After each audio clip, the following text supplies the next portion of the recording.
Iyon, for today's video, aring ating lulutuin, salmon. Request ni Mrs. ay salmon ng aming umagahan. Kaya are, dali-dali akong bumili. Isang piraso lang at kamahal. Tinuyo ko lang are ng paper towel. Bago ko hiniwa sa gitna. Hati na kami ni Mrs. Kanya yung malaki, akin yung maliit. Pag nahati na yan, atin namang hihiwaan na rin kanyang balat. Aray makakatulong para mag-crispy ang salmon skin. At pag nilagay sa frying pan ay pantay na pantay ang kanyang ilalim. Ganun ang ginagawa namin sa restaurant. At syempre atin yan isi-season. Maglalagay tayo ng tig 364 asin. Yun ay sa taas at saka sa baba. Gayon din karami aring paminta. Di nila sa baba.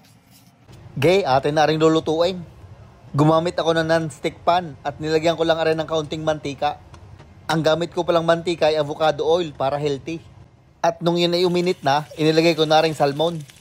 Uunahin yung lutuin niyang sa may balat para yan ay lumutong na agad. Dinin naman sa kabilang ibayaw, ako'y maglalaga ng tubig. At tayo magpapabulak mamaya ng malunggay para may mahigop na sabaw. At pagkalipas ng 3 hanggang 4 na minuto, akin na rin binaliktad. Atin lang rin dadahan-dahanay at baka madurog ang isda.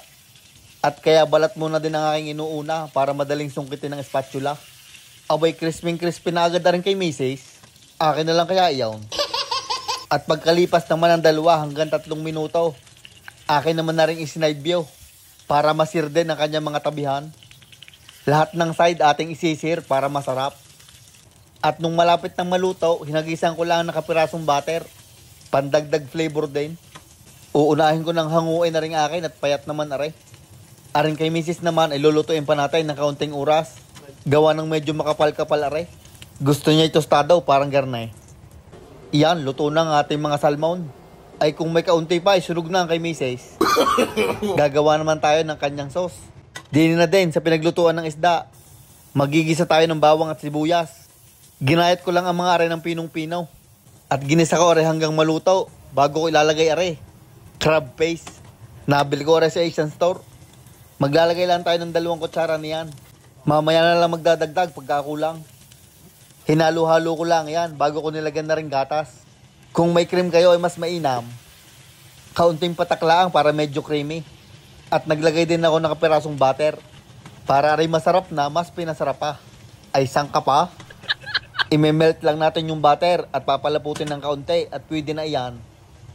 Aasinan lang namin aring aming nilagang malunggay.